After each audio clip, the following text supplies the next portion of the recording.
28 мая Всероссийское детско-юношеское военно-патриотическое общественное движение «Юнармия» отметило 10-летний юбилей. Торжественное празднование этого знаменательного события в Инте состоялось в Парке культуры и отдыха. 10 лет назад было положено начало большому и важному делу – воспитанию подрастающего поколения в духе патриотизма, уважения к истории нашей Родины и готовности служить ей. За эти годы Юнармия стала движением, объединяющим сотни тысяч ребят по всей России. Сегодня в рядах Юнармии те, кто чтит память героев и бережет историческую правду, стремится быть сильным, умным и ответственным, готов прийти на помощь ближнему, гордиться своей страной и ее многовековыми традициями. В настоящее время в рядах движения более 2 миллионов ребят из всех 89 регионов Российской Федерации. Юнармия была создана в 2016 году по инициативе Министерства обороны Российской Федерации. Сейчас по всей стране действуют более 30 тысяч юнармейских отрядов. 41 региональному отделению движения Юнармия присвоены имена героев Советского Союза, героев Российской Федерации и участников специальной военной операции. Проводится работа по увековечиванию памяти героев Отечества с присвоением имен местным отделениям и юнармейским отрядам.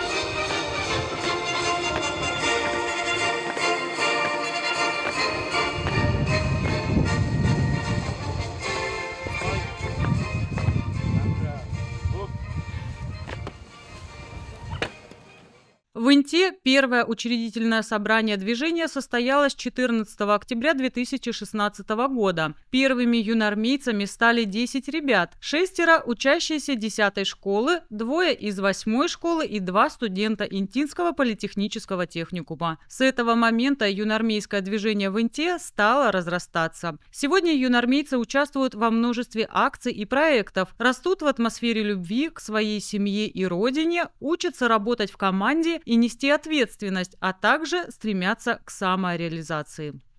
Уважаемые юнармейцы, интинцы, я от всей души поздравляю вас с этой знаменательной датой, первым круглым юбилеем, десятилетием образования движения Юнармия.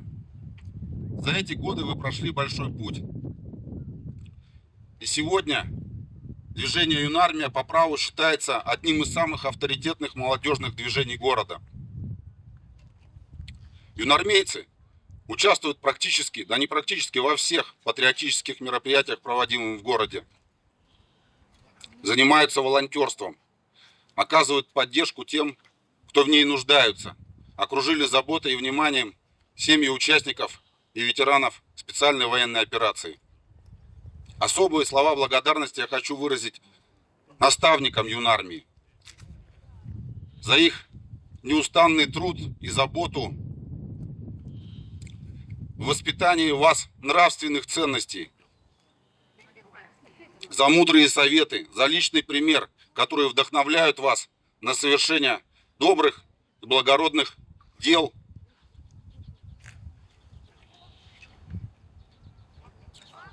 Я убежден, подбираю слова, я убежден, что Юнармия сохранит и будет развивать свои традиции, открывать для себя новые горизонты. Желаю вам всем успехов и всего самого наилучшего, а всем нам мирного неба над головой. Более десятка городских организаций и предприятий ведут активное взаимодействие с юнармейским движением. Это сферы образования, здравоохранения, культуры, спорта, правопорядка, молодежные и ветеранские объединения. Благодарственные адреса главы региона за огромный вклад и развитие юнармейского движения представителям организаций вручил Григорий Николаев. Добрый день, уважаемые друзья! От имени штаба местного отделения Юнармии, от себя лично, сердечно поздравляю вас с юбилейной датой, десятилетием со дня образования Юнармии. 28 мая 2026 года мы отметили значимое событие. Ровно десятилетие назад зародилась организация, которое стало для сотен интинцев не просто движением, а настоящей школой патриотизма, дружбы и ответственности. За эти годы юнармия в Инте прошла большой путь. В ее ряды вступили сотни юных жителей нашего города. Сегодня многие из бывших юнармейцев достойно защищают нашу родину на передовой. Другие успешно трудятся в самых разных сферах, от образования и медицины до промышленности и науки. Но всех их объединяет одно – верность долгу, любовь к отчизне и готовность прийти на помощь.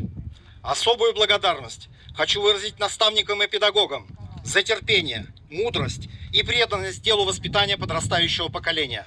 Родителям за поддержку и понимание, за то, что доверяете нам своих детей. Всем неравнодушным людям за сплоченность и вклад в развитие юнармии в Инте. Благодаря вашей поддержке и энтузиазму наше отделение продолжает процветать и действовать во благо нашей страны. Мы сохраняем традиции, ставим новые цели и уверенно смотрим в будущее. Желаю всем юноармейцам крепкого здоровья, новых достижений, ярких побед и неиссякаемого оптимизма. Пусть дух юнармии вдохновляет вас на добрые дела, а дружба, зародившаяся в наших рядах, остается с вами на долгие годы. С праздником, дорогие друзья! С юбилеем юнармии! И разрешите мне от имени начальника штаба регионального отделения Всероссийского детско-юношеского военно-патриотического общественного движения «Юнармия» Республики Коми Дмитрия Михайловича Алексеева вручить благодарственные письма наставникам и организациям. Благодарственным письмом награждается Интинское отделение «Боевое братство» и военно-исторический клуб 28-я Невельская дивизия. Виктор Иванович, попрошу вас.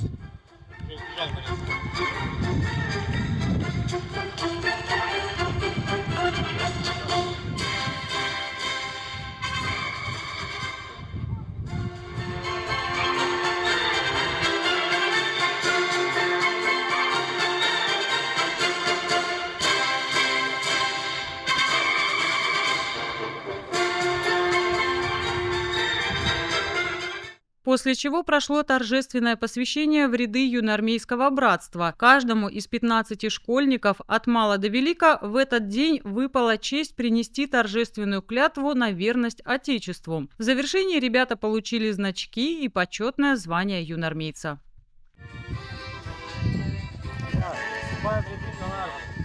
Я вступаю в ряды юнармии. Перед лицом своих товарищей торжественно клянусь всегда быть верным своему Отечеству и юноармейскому братству, соблюдать устав юнармии, быть честным юноармейцем, следовать традициям доблести, отваги и товарищеской взаимовыручки.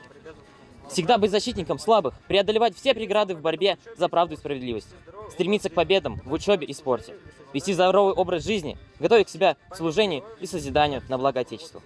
Чтить память героям, сражавшихся за свободу и независимость нашей Родины, быть патриотом и достойным гражданином России. С честью и гордостью нести высокое звание юноармейца. Клянусь!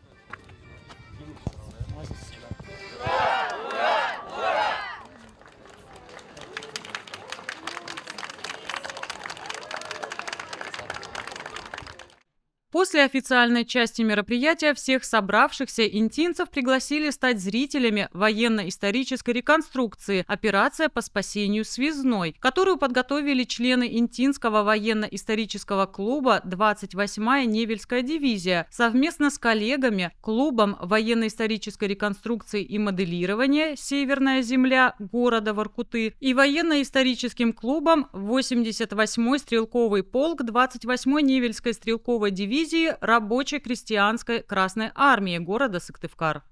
Связная послана партизанским движением для установления связи с наступающими советами. Один боец ползет на нейтралку, остальные занимают места согласно боевого расписания и ведут беспокоящий огонь по немцам. Немцы отвечают огнем. Связную вытащить не получилось. Боец-доброволец ранен. За подкреплением!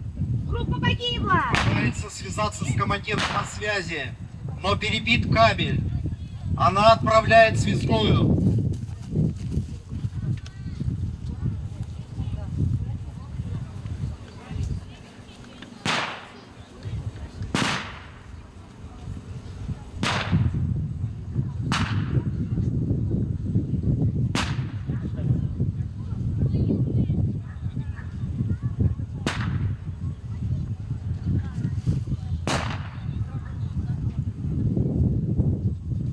снайпер-наблюдатель докладывает командиру, что группа не выполнила задачу, попав под огонь противника. Командир предпринимает решение о новой атаке при поддержке миномета.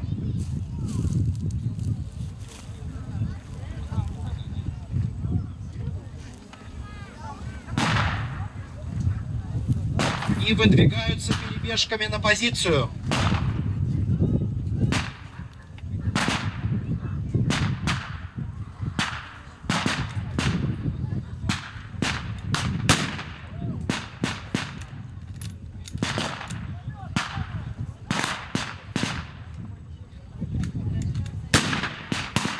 Командир советского подразделения решает создать штурмовую группу и обойти по флангу и уничтожить немцев на их позиции.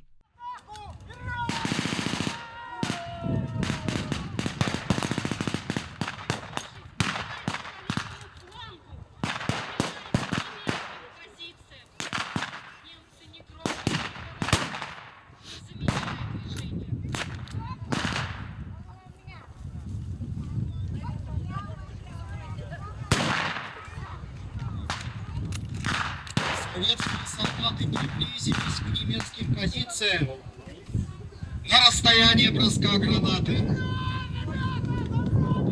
Немецкие траншеи.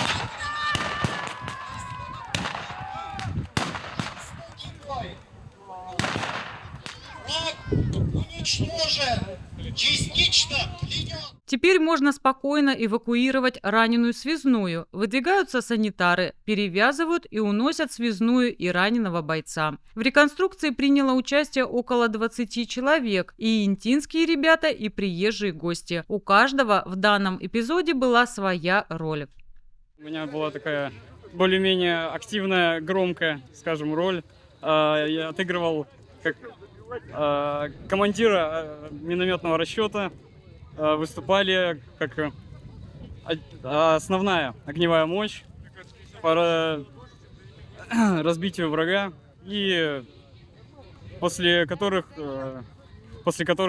смогла наша группа ударная выйти и все-таки взять в плен немцев. И уничтожить их. И уничтожить. Ну, я, как вы видите, даже по форме снайпер.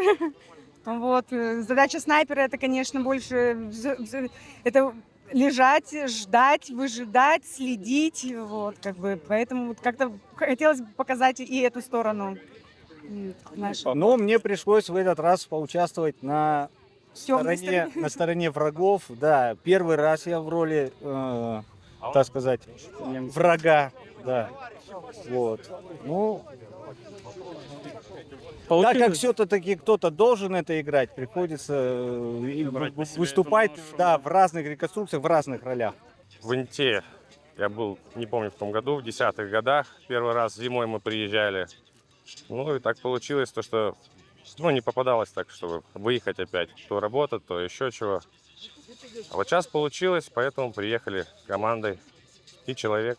Моя роль была слушать командира и захватить пленного немца. Мы с Димой были пулеметным расчетом, первый, второй номер, соответственно. Я, как подающий патроны, героически погиб, выполняя поставленную задачу. Я, как первый номер, тоже героически погиб, выполняя уже свою боевую задачу, но уже стреляя с этого пулемета. Я представляла армию РКК. В ней я была снайпер-разведчик, играла одну из важнейших ролей. Доставляла информацию в штаб, так как у нас связь оборвалась, и мы были вынуждены до штаба добираться ползком. Вот. После чего, как я доставила информацию, я тоже героически погибла. Как бы это иронично ни звучало, мы троица стоим, все героически погибли. Только за разные стороны. Вот. Я погибла при взятии пленного. Прошло все неплохо, очень дружненько, как по плану. Очень редко происходит все как по плану, но тут вот все было хорошо. Мы занимали оборону за темную сторону, так сказать. Ну, кому-то надо и за плохих играть иногда. А так в основном мы за русскую армию, за РКК. В основном позитивные всегда роли. Человеку, далекому от среды реконструкторов, представляются какие-то странные личности в средневековых костюмах, воображающие себя рыцарями, викингами или великими воинами. На самом деле, для людей увлеченных, это вовсе не игра, а ожившая история. Клуб наш существует около 20 лет. Начали мы со Средневековья, занимались Русью. Ну да, где-то 10, 13, 15 век, ну разные направления. Много выезжаем, стараемся на различные российские мероприятия, крупные, Куликово поле, Ледовое побоище. Вот. Ну и параллельно начали заниматься Великой Отечественной. Вот когда есть возможность, пытаемся выезжать на какие-то мероприятия. Ну, в клубе где-то около 10 человек, таких постоянных, но большая текучка в городе, конечно, много людей уезжает, и поэтому немногочисленный клуб. А так мы уже за эти 20 лет насобирали кучу материала. У нас целый небольшой музей уже свой. Вот когда-то увидел в Генуэзской крепости фестиваль, и прям это все зацепило.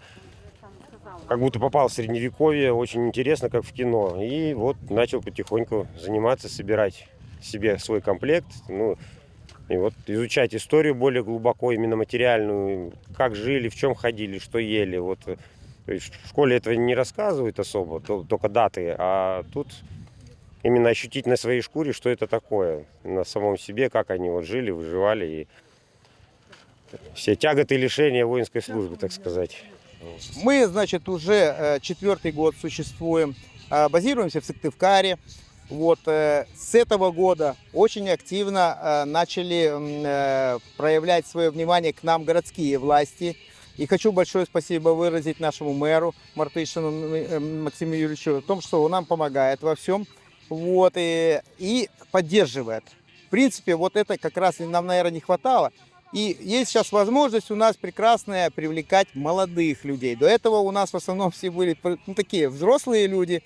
Вот, причем у нас очень много семейных людей. Вот семья Беляковых, например, у нас тоже такие вот опытные реконструкторы. И родители приводят детей, иногда дети приводят родителей. И родители у нас обычно там готовят пищу, например, на костре, пока дети бегают по лесам.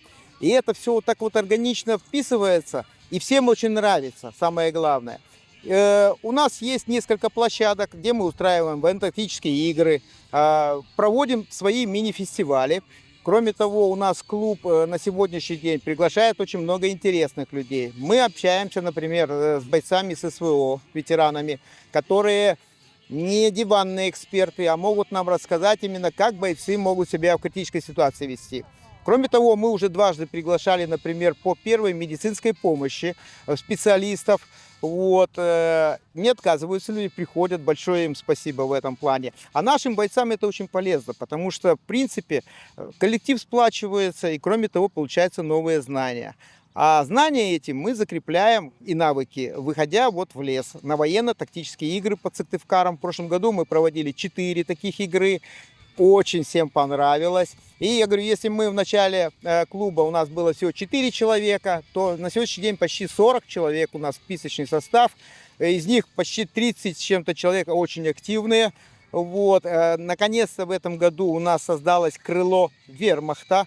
А это очень дорого собирать по немцам. Вот. Но тем не менее, видите, нам стали помогать выдавать площадки, где мы можем коммерческие какие-то проекты делать и можем привлекать молодых людей. До этого, конечно, молодые люди, студенты, например, не могут себе позволить экипировку купить, вооружение.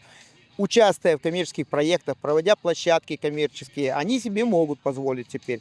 И это, конечно, сказалось на составе клуба. Очень много молодых пришло. В этом году много молодых пришло. Даже есть у нас 12-летний, например, Володя, это вот хороший парень такой, очень грамотный. Мы их делаем пионерами, то есть они у нас тоже занимают в реконструкцию свою нишу. Вот, поэтому никому сейчас не отказываем, всех приглашаем, даем везде рекламу и действительно пользуются успехом. Молодежь сейчас очень интересуется темой именно Великой Отечественной войны, потому что В принципе, одно дело, когда вы по телевизору что-то смотрите, и другое дело, вы вот с этой винтовкой Мосина, которая весит 5,5 килограмм, делаете марш-бросок по лесу километра 3, а после этого еще должны окопаться, занять позицию, вести бой. Но современный человек так не может. Это навыки. Поэтому навыки мы отрабатываем, ездим. Главное, что это как спорт определенный. У нас ребята только крепче становятся. И, в принципе, очень довольны тем, что мы вот таким клубом сейчас живем. А самое главное, что у нас коллектив есть. Сейчас дети, они очень индивидуально, существуют. У них друзей много в виртуале, а реальных друзей мало. Вот мы клубом создаем команду, где каждый может обратиться к другому. То есть мы действительно товарищи. И это вот очень чувствуется. И взаимовыручка постоянно идет, помощь какая-то. Вот в это, наверное, самое ценное, что у нас в клубе есть. Военно-историческая реконструкция – необычное хобби в первую очередь для себя. Однако для многих оно из простого увлечения перерастает в желание делиться полученными знаниями с другими людьми. В клубы военно-исторической реконструкции приходят самые разные люди – школьники и студенты, дети и взрослые, обеспеченные и не очень. Остаются примерно каждый 10-й, а уходят в основном те, кто не выдерживает колоссальной физической нагрузки или теряет интерес, поняв, что это не просто такая костюмированная игра, а большой труд, денежные вложения и ежедневно посвящаемое время. Реконструкцией занимаюсь 2 года. В клуб я попал, вообще, так скажем, меня пригласил туда мой брат, который тоже, так сказать, по знакомству туда попал. Мы, когда вступили, мы походили на пару мероприятий, поустраивали там пару экспозиций. Лично мне понравилось. И потом, когда у меня состоялся первый, можно так сказать, реконструкция была, прям небольшая, можно сказать, для нас, так сказать, была личная, так сказать, реконструкция. Она состоялась в Воркуте, там меня одели в форму немецкого солдата. И вот как-то мне вот это вот так сильно понравилось, потому что я еще и с детства, в принципе, увлекался военной темой, а тут еще и такое. Я по итогу за полгода собрал уже свой комплект, и моя первая, так сказать, прям крупная реконструкция была в Усинске в 2024 году. И что самое интересное, так сказать, такая вот жизнь со мной сыграла такую, так скажем, судьба, наверное, не знаю. Я тогда был тоже на пулемете, но я как раз был 2-м номером, то есть уже я подавал патроны. А через 2 года уже на вот этой реконструкции я сам уже стал 1-м номером, уже сам стрелял с этого пулемета. Вообще, я один из основоположников нашего клуба Сыктывкарского. И мы начинали 2-м, 4-м постоянного личного состава. И всю свою жизнь, благодаря моему брату, я увлекался историей, соответственно, вместе с ним мы и начинали. Я реконструкциями занимаюсь сравнительно недавно, не более месяца, но уже поучаствовала во многих площадках у нас в городе Сыктывкар. Меня всегда интересовала тема военная. Я и сама занималась в разных военно-спортивных клубах, получала навыки тоже боевые, закалку боевую имею. Поэтому, в принципе, уже страха никакого нет перед выстрелами, наоборот, это меня очень даже занимает, мне это интересно. В клуб я попала через социальные сети, я листала ленту как-то ВКонтакте, не знаю, можно ли тут это, и наткнулась на публикацию о таком интересном клубе нашем, и как я всегда интересовалась историей, и я решила попробовать вместе вступить в этот клуб и заниматься тоже в нем таким интересным и полезным делом. Занимаемся недолго, 2 года, но уже побывали на многих реконструкциях. Можно сказать, пол России уже объездили, на Сахалине даже были, Волгоград, Казахстан, Чебоксары. Ну да, в Архангельская область. Сейчас мы 2 мая были, мы в Московской области на Ступино участвовали вот втроем. Ну, нашим клубом. Стараемся ездить как можно больше. И очень понравилось нам здесь, что нас пригласили. Мы стараемся просто показать людям, как это действительно было. Прямо даже вот не сдерживая эмоций, потому что это было действительно настолько страшно, настолько вот...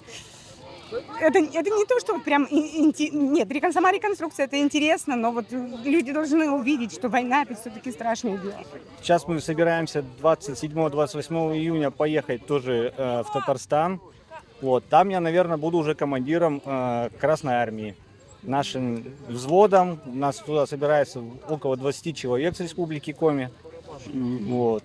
Будем искать средства и возможности, да, чтобы съездить. Также и ту зовем с собой. Да. У вас ведь тоже реконструкторский клуб, так что очень бы хотелось, чтобы с Республики Коми приехало как можно больше людей, чтобы о нас услышали, о нас узнали, что мы вот тоже можем людям преподнести что-то интересное. Ну, чтобы люди не забывали, как оно было на самом деле, Великую Отечественную войну, и как бы знали, с чем столкнулись наши деды, прадеды, чтобы это все осталось, чем достигнуто это все. Зачастую реконструкторы знают об истории побольше, чем студенты специализированных факультетов. Они много читают о быте и нравах воссоздаваемой эпохи, много месяцев готовятся к грядущему мероприятию, тщательно выверяют все мелочи, вплоть до формы средневековых пуговиц. Подобные мероприятия интересны не только самим участникам, но и зрителям, которые могут воочию увидеть историю своей страны, представленную не на страницах энциклопедий или в музейных витринах, а в реальности.